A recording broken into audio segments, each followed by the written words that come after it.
yang teratur.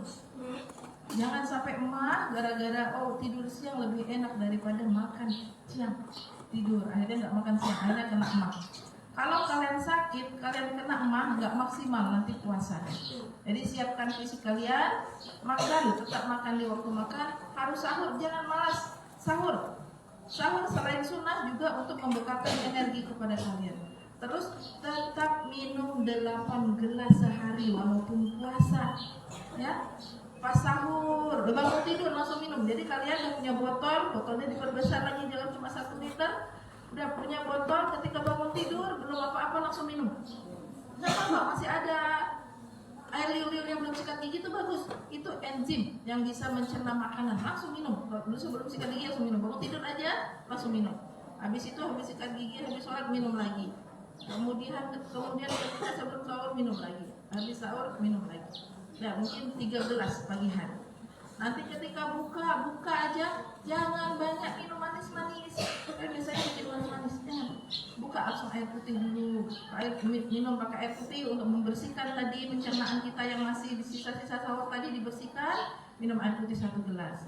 Makan takjil seadanya, kemudian sholat maghrib. Habis sudah sholat maghrib, makan dan minum lagi. Nanti sebelum tarawih minum lagi, habis tarawih minum lagi. Pastikan kalian minum 2 liter walaupun sedang puasa. Ya, ukurannya ada botol kalian. Kalau botol 1 liter berarti 2 kali. Kalau botolnya 2 liter, oke 2 liter. Lebih banyak lebih bagus. Ya, jangan banyakkan manis-manis.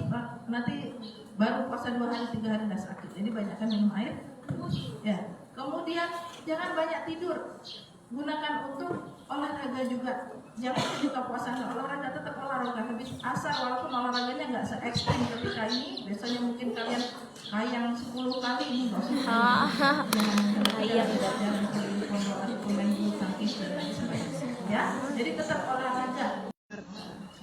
Alhamdulillah.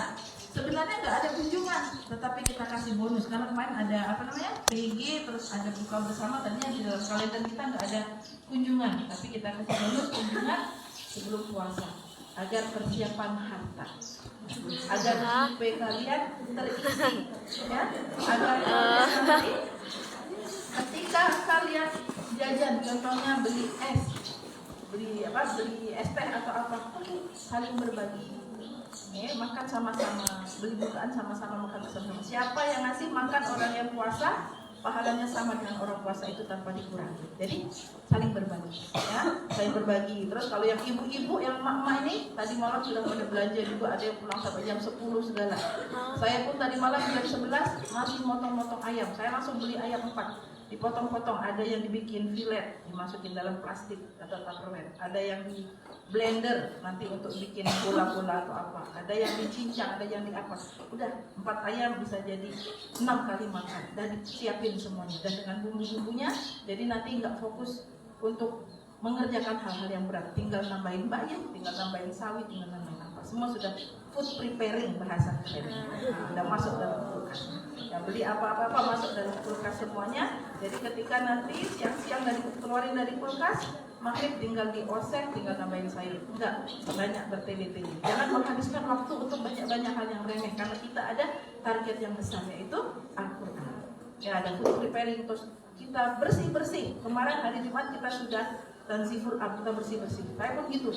Buku-buku udah saya tata, semua udah saya tata sehingga nanti bulan Ramadan atau menjelang ke Lebaran tidak terlalu fokus lagi dengan bersih-bersih rumah. Tinggal nyapu-nyapu biasa ya. Yang berat-berat, nyuci korden, nyuci karpet segala sudah sebelum puasa. Jangan terbalik. Biasanya mungkin orang tua kita di rumah yang nanti dinasihati cucunya 10 hari terakhir Ramadan itu adalah yang paling bagus. Di situ ada Lailatul Qadar, ada pengampunan dan lain sebagainya. Itu yang harus dipersiapkan, harus benar-benar maksimal beribadah. Bukan ketika 10 akhir bulan Ramadan sibuk bikin kue sampai nggak terawih.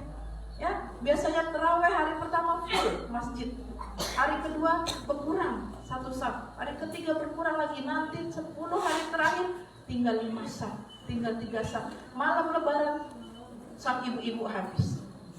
Pada bikin kue, bikin rendang semua. Tapi kalau kita sudah siapkan di awal-awal, nggak terlalu berat. Ataupun yang masjidnya kosong, yang penuh mall, yang penuh Ramayana, pada beli baju. Oh kemarin saya nggak mau beli baju, tapi Zahra protes, Fatma protes. Oke, ayo kita beli baju udah selesai. Satu-satu cukup. Emaknya tanpa baju baru pun sudah keren.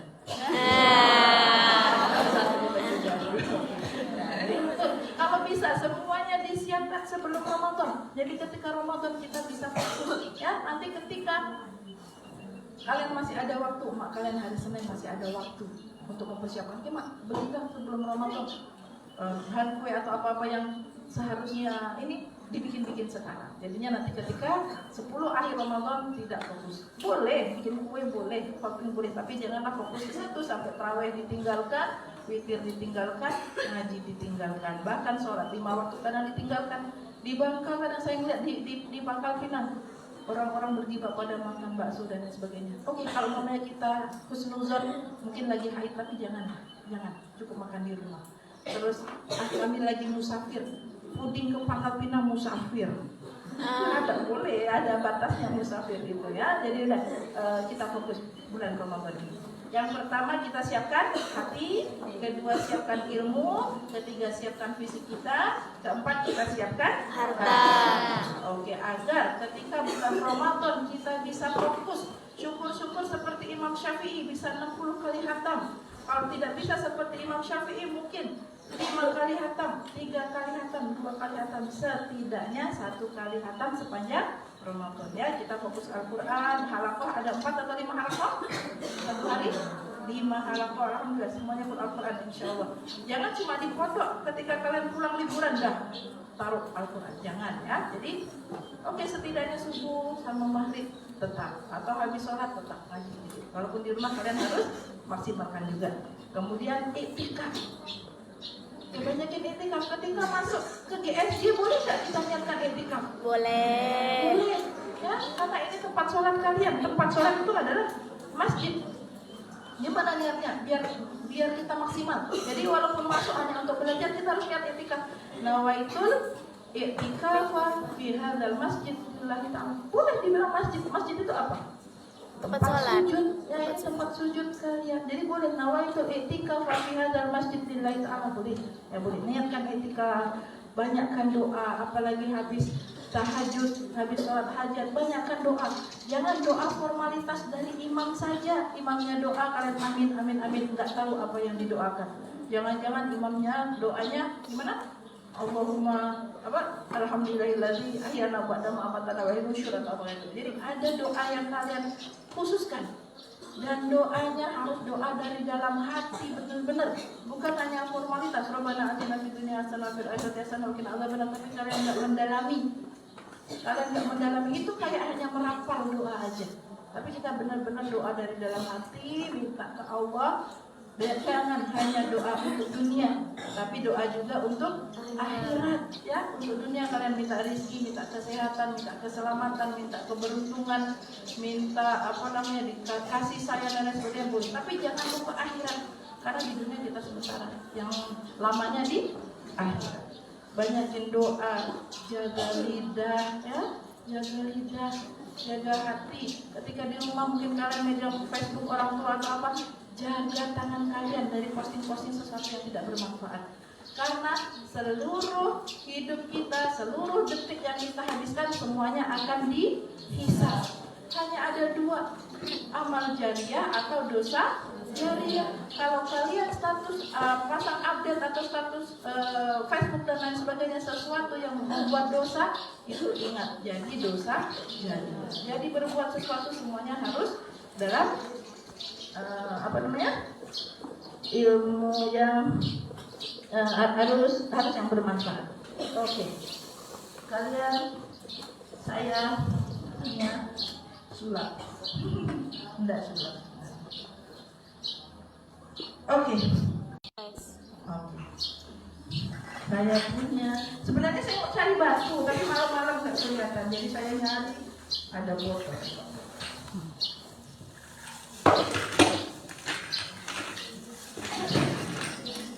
Penuh belum? Penuh. Penuh. Penuh. Ya. Penuh. Dan penuh ya.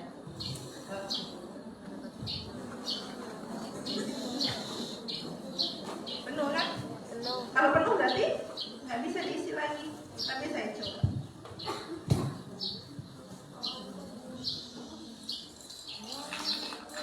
seharusnya saya cari kerikil, tapi saya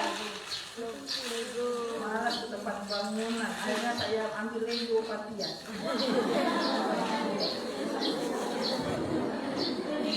Penuh nggak?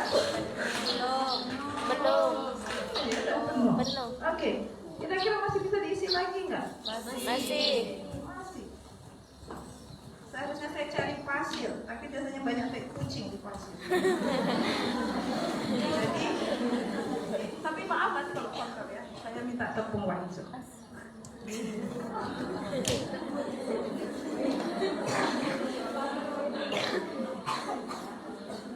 Harusnya sekilo bawanya ini, tapi kalau sekilo sayang pula jadi pempek seharusnya ya.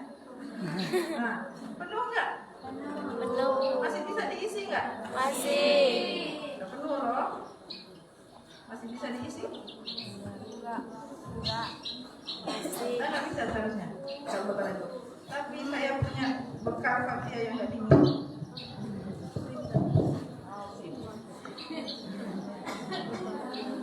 Masih bisa ternyata. Masih bisa sampai penuh ini dihabiskan pun masih bisa. Ini Pak. Ya. Apa intinya? Kalian. Apa intinya? Coba di sini. Apa intinya? Apa ya? Anggap toples ini adalah hidup kalian. Toples ini adalah hidup kalian. Bola-bola besar ataupun botol besar di sini, ini adalah sesuatu yang penting dalam hidup kalian. Keluarga penting? Penting. Isi kalian dengan ilmu penting? Baca Al-Quran, mempersiapkan untuk akhirat penting? Penting. Oke, ini adalah yang penting. Kemudian kerikil-kerikil tadi, Lego-Lego tadi adalah hal yang penting, tapi tidak sepenting yang besar tadi. Contohnya rumah kalian, harta kalian, jabatan kalian, ranking kalian, prestasi kalian, itu adalah Lego-Lego tadi. Kerikil-kerikil. Tepung ini anggaplah sesuatu yang tidak penting. Mungkin sandal kalian hilang, mungkin kalian ada diomongin dengan orang sesuatu yang buruk, mungkin ada orang yang menyinggung, mungkin ada yang membuli verbal, mungkin ada dimarahin ustazah, mungkin ada dihukum. Ini adalah tepung, debu. Kalau kalian susun yang besar-besar dulu penuh, tapi ternyata masih bisa diisi dengan sesuatu yang kecil. Kalau kalian memprioritaskan yang besar-besar dulu, dia akan penuh. Tapi masih bisa diselipi oleh sesuatu yang kecil. Oke, kita masih bisa mikirin baju kita, bisa mikirin kawan-kawan kita dan lain sebagainya bisa. Walaupun sudah penuh, diisi sesuatu yang remeh-temeh masih bisa. Kita masih mau mikir tentang sesuatu yang hilang atau apa-apa masih bisa. Nah, yang terakhir apa air? Sepenuh apapun hidup kalian masih bisa menikmati bersama dengan kawan-kawan kalian. Oke, kalau kita balik, saya isi dulu dengan tepung 1 kilo, masih bisa nggak Lego masuk?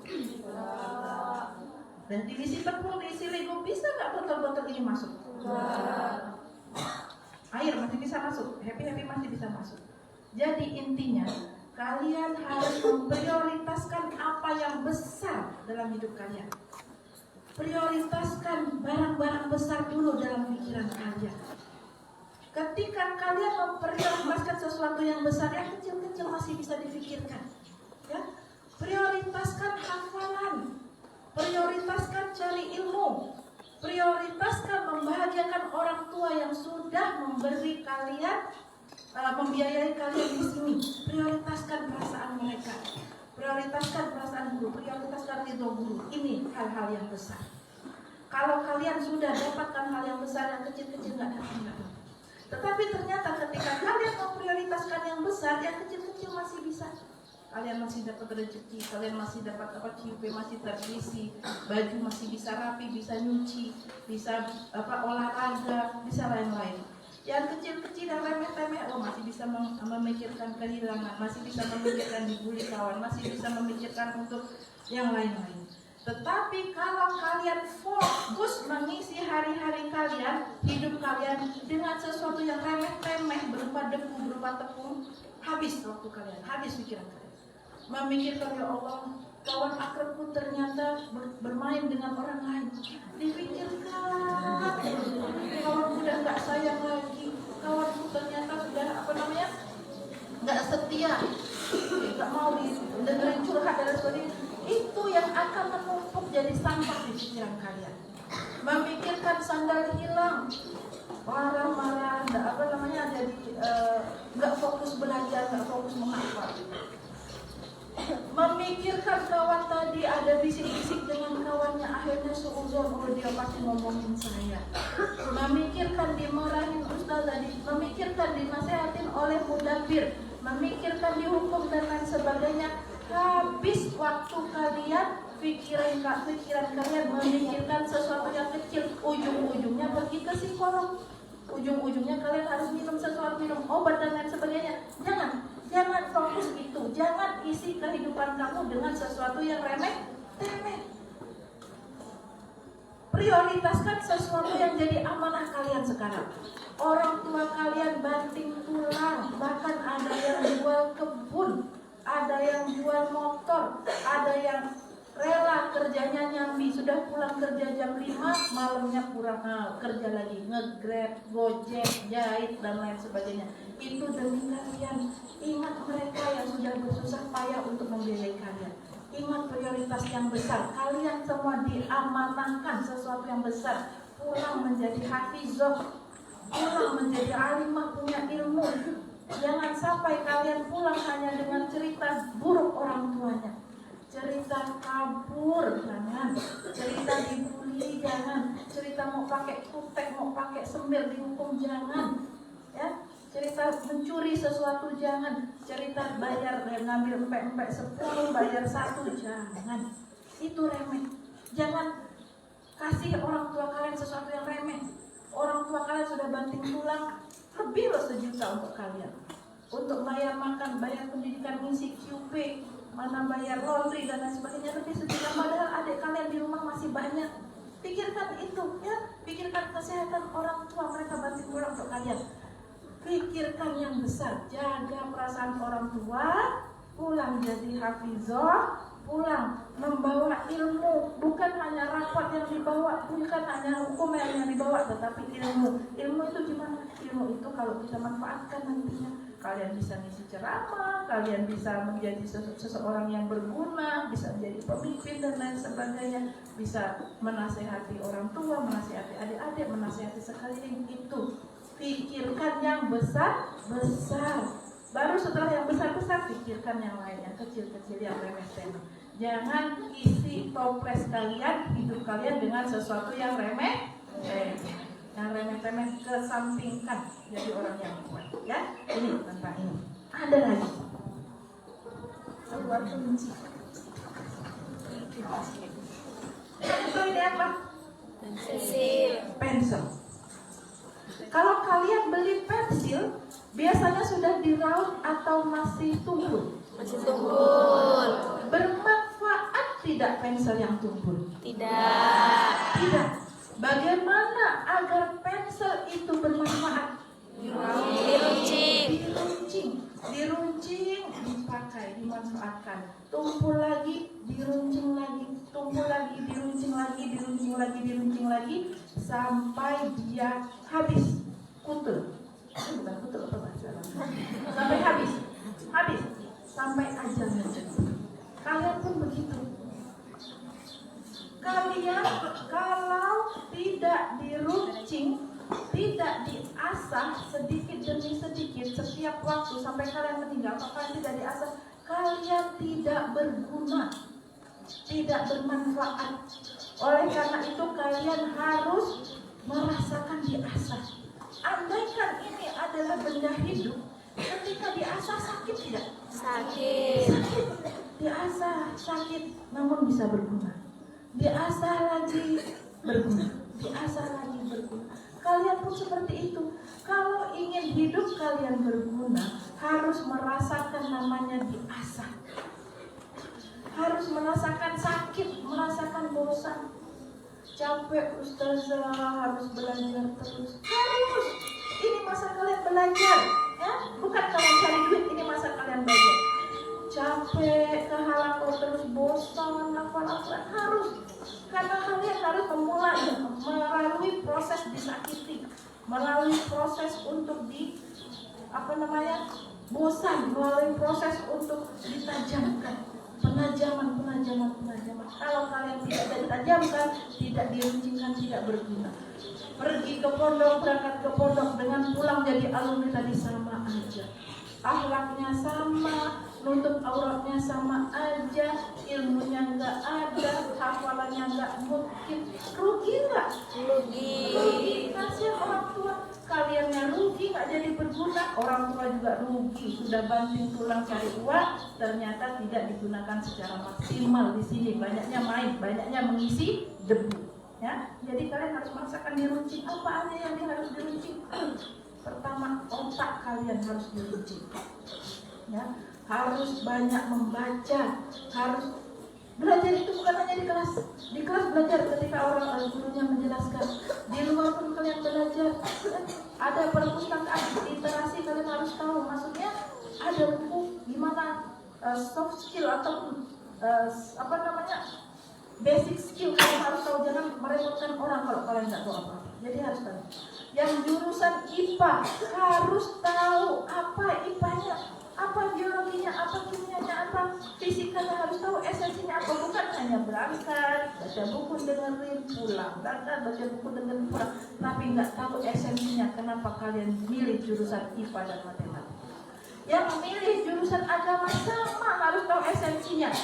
Kalian belajar usul fikih harus tahu usul fikihnya, kaidah-kaidah fikihnya. Kalian belajar ilmu hadis harus tahu mana hadis dhaif, mana hadis hasan, mana hadis sahih dan lain sebagainya. Kalian belajar ilmu tafsir harus tahu juga. Jadi harus tahu apa yang kalian pelajari. Bukan hanya formalitas belajar itu, belajar kemudian ujian kemudian dapat nilai banyak. Enggak, harus tahu apa yang saya pelajari dan bagaimana saya memanfaatkan. Harus tahu ya. Yang pertama otak yang harus diasah. Yang kedua fisik kalian juga harus diruncingkan. Isi fisik kalian dengan asupan-asupan yang bermanfaat, yang bergizi. Ya, makan apa yang disediakan buat dapur. Nggak ada yang madorot, nggak ada yang madorot, nggak ada kalau dikasih bulu tahu beracun segala, nggak ada. Semuanya yang bermanfaat. Kalian jangan mengisi sesuatu dengan yang nggak bermanfaat. Boleh minum boba sekali-kali, boleh makan apa yang lagi ngetren di luar. Apa? Topoki sekali-kali boleh, tapi jangan sering-sering. Itu nggak ada gizinya. Kalian perempuan kalau banyak makan topoki, kebanyakan makan seblak, kebanyakan makan tahu apa yang crispy itu ada ininya tuh, ada cabai-cabainya. Apa yang pedes-pedes, yang instan yang mie instan dan lain sebagainya. Itu kalau kalian makan itu ditumpuk, akhirnya rusak badan kalian. Kalau merusak badan kalian zolim. Apalagi perempuan rawan dengan kista. Sesuatu yang bahan-bahan artifisial kayak gitu bisa rawan untuk kista. Jadi hati-hati. Ya, fisik kalian, otak kalian, kemudian jiwa.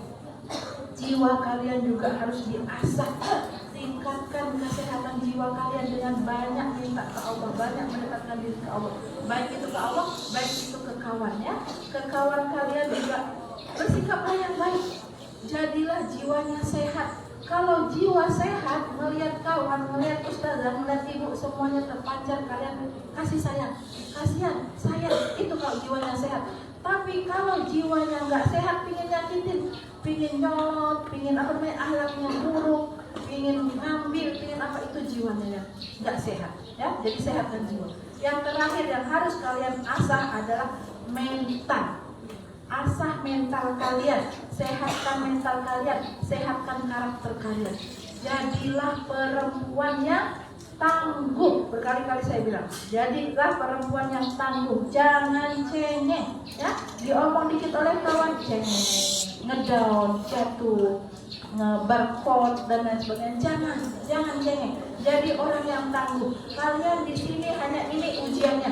Di luar sana ujian macam-macam, ya. Ujian dengan masyarakat ketika berkeluarga. Ketika berkeluarga, ujian dengan suami, ujian dengan mertua, ujian dengan anak, ujian dengan ekonomi dan lain sebagainya, ujian dengan masyarakat, pekerjaan, bosnya dan lain sebagainya. Masih banyak ujian. Di sini ujiannya kecil. Cuma ngomong-ngomong dengan kawan, bilang sesuatu kecil. Jangan jadi cengeng, jangan jadi jatuh, jangan jadi ngebakot dan lain sebagainya. Jadi perempuan yang tangguh, ya. Semakin banyak ujian, semakin kuat kalian nanti. Oke. Kalau kita muket, yang pernah muket ya, muket di tepi-tepi pantai itu dapatnya apa? Ikan kecil, ikan apa namanya? Ikan kecil, ikan saya lupa namanya. Ikan kecil, udang kecil. Tapi kalau kalian pakai kapal mengarungi ombak, yang kalian dapat bisa ikan tenggiri. Ada nggak di tepi pantai ikan tenggiri? Ikan paus, ikan hiu ada nggak di tepi? Harus melewati ombak, ya, harus naik kapal melewati ombak yang besar. Disitulah kalian bisa dapat tenggiri, bisa dapat ikan bawal, bisa dapat ikan jembung, bisa dapat ikan apa kalau di tengah melalui ombak. Kalau kalian aman-aman di tepi main-main pasir, dapatnya kecil, digoreng pun nggak punya, habisin minyak doang, ya. Kalian mau dapat udang galah, bukan di tepi pantai, kalian harus melewati muara yang di situ banyak buaya, barulah kalian dapat udang yang besar. Di mana ada udang banyak, di situ ada buaya. Itu. Jadi kalau kalian main aman di tepi-tepi, nggak ada gangguan, jadi anak manja-manja, sebentar ngadu, sebentar ngeluh, sebentar ini, ya dapatnya ikan kecil, dapatnya ikan kecil. Tapi kalau kalian bisa mengarungi ujian apapun di pondok ini, kalian pasti akan dapat ilmu yang besar, ya. Jadi kalian harus sehat otaknya, sehat fisiknya, sehat jiwanya, sehat mentalnya. Barulah jadi orang yang hebat, jadi orang yang hebat. Siapa mau ini? Apa nih? Mau? Mau? Saya injek. Masih mau? Saya taruh dalam toilet. Masih mau? Kena tato. Masih mau? Kita dicuci. Kenapa? Karena kalian menghargai uang ini dari nilainya, dari berharganya, bukan dari bentuk fisiknya. Tadi mulus keluar dari bank dengan saya krus, saya injek, saya taruh dalam kantung bisa dicuci. Tetap dicari orang, tetap orang mau, karena menghargai nilainya, bukan menghargai bentuk fisiknya. Jadi kalau kalian dibully, diomong oleh kawan kalian, dihina oleh kawan kalian, hilang sadar dan lain sebagainya, nggak usah dipikir, ya. Jangan fokus ke kawan, jangan fokus ke ujian-ujian di sini, fokus dengan bola besar, fokus dengan tujuan kalian, fokus dengan nilai diri kalian. Setelah kalian jadi alumni, kalian jarang ketemu kawan-kawan kalian. Tidak usah fokus ke kawan, ya. Ketika kalian jadi alumni, kalian jadi orang berhasil, kawan yang tadinya bully kalian pun akan menjadi kawan. Oh, itu dulu kawan saya, best friend saya. Padahal bukan best friend dulu, berarti. Saya punya kawan dulu, saya tidak pernah cerita. Dulu kami bikin study club 5 orang. Saya ajak orang yang naik kelas segala, study club belajar tiap malam habis isya. Ketika nggak ada pelajaran, saya belajar terus. Sehingga ketika ujian, amazing. 5 orang tadi yang nggak naik kelas pun, semua 5 besar itu kami. 1, 2, 3, 4, 5 yang ranking kami. Sehingga banyak orang yang iri. Ada satu kawan saya itu pakai sarung, kelihatan matanya doang, datang ke tempat kami belajar pakai kerikil, kami dilemparin menjelang UN, ujian nasional. Sekarang apa namanya? Kami dilemparin. Tapi tahu nggak? Setelah saya di Malaysia, setelah saya pulang ke sini, dia ada di Facebook. Oh, saya cari, di Facebook ternyata dia jualan baju anak-anak, jualan ini. Oke, saya ingin nolong. Saya beli baju untuk Fatia, saya beli baju untuk Fatma sih. Akhirnya jadi kawan akrab, akhirnya sampai sekarang saling berkirim kabar. Jadi udah, jangan fokus ke kawan, Kalian fokus ke tujuan utama. Kawan kalian yang gimana kalian, ketika kalian sukses, ketika kalian jadi gubernur, kalian dipilih, oh itu best friend saya. Ya, kalian kemana-mana akan seperti itu. Oke, jadi ingat, kalian punya nilai, punya harga diri. Hanya kalian yang bisa menilai diri kalian itu 100.000 atau 50.000 atau 1.000-an, ya. Dan kalian ketika mau menjadi bermanfaat haruslah melalui di runcing. Kalau kalian tidak melalui susahnya mencari ilmu, maka rasakan nanti kesusahan sepanjang hidup. Dan kalian harus fokus ke sesuatu yang besar. Kenapa saya main sulap menjelang Ramadan? Agar kalian tahu apa yang harus kalian fokuskan dalam hidup kalian, apa yang harus kalian fokuskan dan targetkan selama Ramadan.